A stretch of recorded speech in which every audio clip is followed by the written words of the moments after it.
Muy bien, hola queridos hermanos, estamos nuevamente con una entrega de la catequesis. Vamos a iniciar en este caso el video sobre el enunciado fue concebido por obra y gracia del Espíritu Santo, ¿sí? Y acá, bueno, hay varias cuestiones. Lo primero que vamos a hacer, vamos a arrancar con el capítulo 1 de Lucas, que es donde nos narra el anuncio del ángel a María. Capítulo 1 de Lucas, versículo 34 en adelante, nos dice lo siguiente. María respondió al ángel: ¿Cómo sucede eso si no convivo con un hombre? El ángel le respondió: El Espíritu Santo vendrá sobre ti y el poder del Altísimo te cubrirá con su sombra. Por eso, el consagrado que nazca llevará el título de Hijo de Dios. ¿Sí? Bien, lo primero que nos damos cuenta es esto, ¿no? Que eso que nace en María, eso que se gesta en María, eso que es concebido en el seno de María, es verdaderamente Dios, es algo hecho por Dios. Y que la obra que se realiza en María no es obra humana, no he conocido varón. El conocimiento, a veces en el Antiguo Testamento, es también figurativo de las relaciones sexuales. O sea, la Virgen lo que está diciendo: no he tenido concurso con varón, no he tenido intimidad con un varón. Entonces la Virgen, la Sagrada Escritura deja en claro de que eso que va a pasar en María y que van a hacer en María es obra del Espíritu Santo. Y nosotros lo decimos en el credo como algo que es nuestra verdad de fe. Por eso la concepción del Hijo de Dios en el seno de María es una concepción milagrosa, es una intervención directa de Dios que hace de que ese niño se conciba sin el concurso de varón y por obra de Dios. Es Él mismo, es Dios mismo a través del Espíritu Santo el que obra. Y acá lo nombramos al Espíritu Santo, ya lo nombramos a Dios, lo nombramos a Jesús, lo nombramos al Espíritu Santo en orden al nacimiento de Jesús. Más abajo en el credo vamos a decir: creo en el Espíritu Santo, porque, bueno, acá está el misterio trinitario, ¿se acuerdan que lo hablamos en otro video? Una sola naturaleza, tres personas divinas, y el Espíritu Santo tiene su misión. Espíritu Santo también en la Sagrada Escritura se significa ruaj, que significa soplo, vida, ¿sí? Es como la vida de Dios, como el soplo de Dios. Y nosotros sabemos de que se dice, de alguna manera, que todo el Antiguo Testamento es obra, y desde la creación hasta la venida de Jesús, es obra de Dios Padre. Desde el nacimiento, desde la concepción de Jesús hasta su muerte y resurrección, ascensión al cielo, es obra del Hijo. Y todo lo que viene después, les dejo un abogado, les dejo un paráclito, dice Jesús, es obra del Espíritu Santo. Por lo tanto, el tiempo que estamos viviendo ahora en estos 2000 años es el tiempo del Espíritu, el tiempo del Espíritu Santo que obra en nosotros. Pero eso lo vamos a ver más adelante. Lo que sí sabemos es que este ruaj, este soplo de vida, ha insuflado el vientre de la Virgen y ha producido una nueva vida, que es Jesucristo.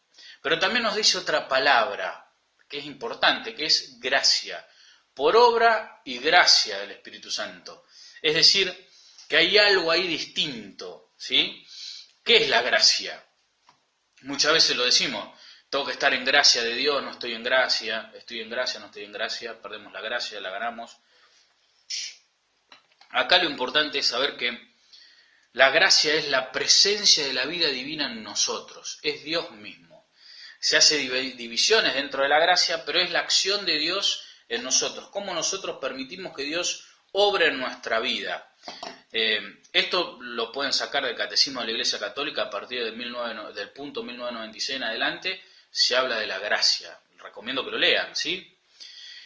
Y hay una división básica de la gracia, que es gracia increada, es decir, gracia eterna, que no ha sido creada, que es Dios mismo, y gracia creada, que es aquellos dones que Dios crea para el hombre, aquellos auxilios divinos que crea Dios para el hombre, que no son Dios mismo, pues si no seríamos panteístas, pero que proceden de Dios y que significan la vida de Dios en nosotros. Y esa gracia creada es lo que nosotros normalmente hablamos como auxilio divino, como presencia de la gracia, como ausencia de pecado en nuestra vida para poder recibir la comunión, por ejemplo, Y eso es importante saberlo.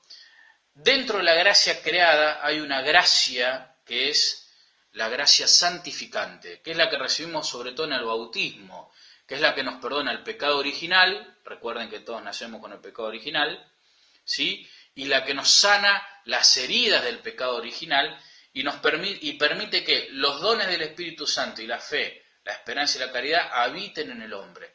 Es decir, la gracia santificante es como una especie de recipiente que habita en nosotros, que nos permite recibir las otras gracias que Dios tiene preparada para nosotros, ¿sí? Entonces, ese tipo de gracia santificante, por ejemplo, lo recibimos en los sacramentos, cuando recibimos la comunión, cuando recibimos la confesión. Es una gracia que nos santifica, que nos convierte en un recipiente apto para recibir la vida divina, la presencia en nuestra vida. Después hay otra gracia, que es la gracia habitual, por ejemplo, que es la que nos permite hacer obras meritorias, que es lo que nosotros normalmente decimos estoy en gracia o no. Esa gracia habitual que se obtiene también en los sacramentos, que se obtiene a través de la oración, que se obtiene a través de la misa, que se obtiene a través de la confesión, que se obtiene a través de los actos de piedad, que se obtiene a través del ejercicio de las virtudes teologales, la fe, la esperanza y la caridad, y el ejercicio de las virtudes humanas. Esa gracia habitual es la que nos permite obrar meritoriamente, es decir, la que permite que nuestra obra, sean válidas para el cielo, tengan un valor infinito. Si yo hago una obra en pecado mortal, no tiene valor infinito, no tiene valor para ir al cielo.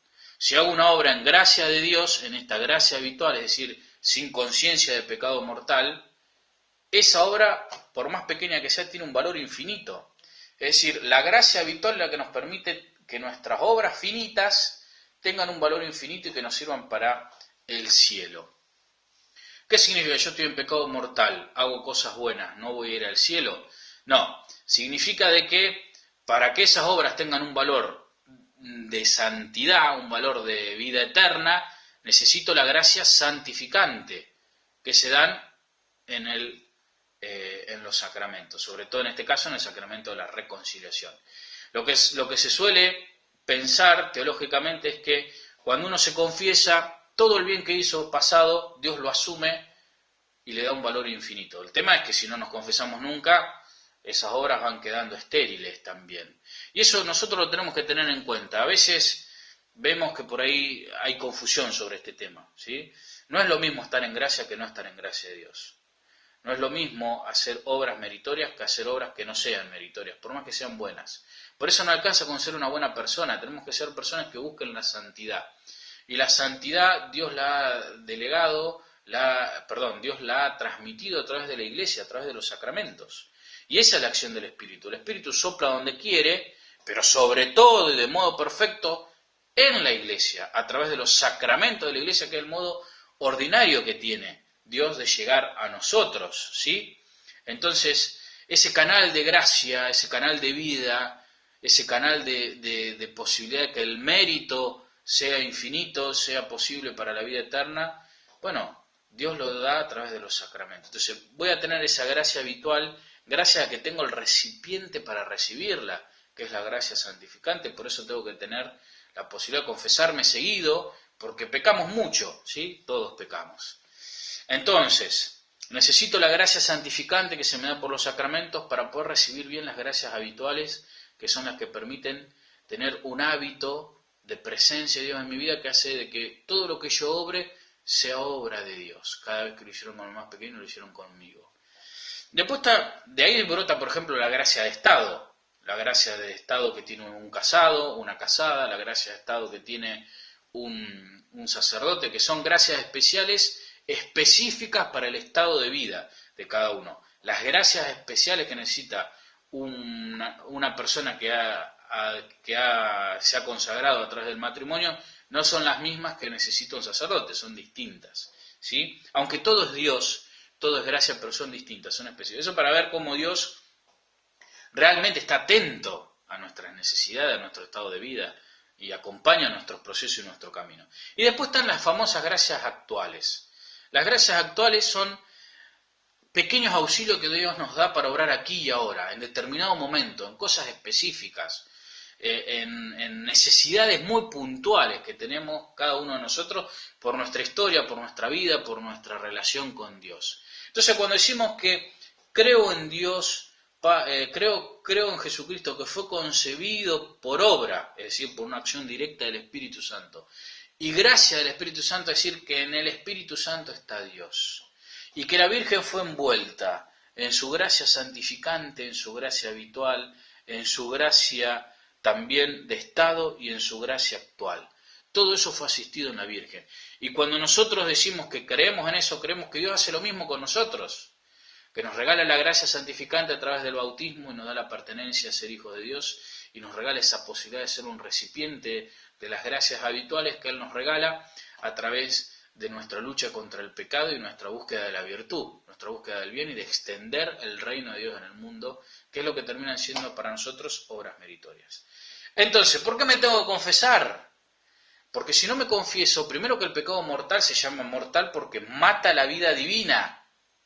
Entonces yo quedo huérfano, he matado la vida divina, he cortado la conexión con Dios, por lo tanto mis obras no son infinitas. ¿Me confieso para qué? Para recuperar la gracia santificante y para que Dios me regale a través de la penitencia también y de mi búsqueda de la virtud y de mis buenas disposiciones a la virtud, mis gracias habituales. Por lo tanto necesito estar en gracia, necesito confesarme seguido. La Iglesia prevé, ahora que estamos en tiempo pascual, confesarse y comulgar una vez al año, pero eso es lo mínimo indispensable, absolutamente mínimo. Es decir, una vez por año pedir perdón a Dios por todo lo que hice en el año.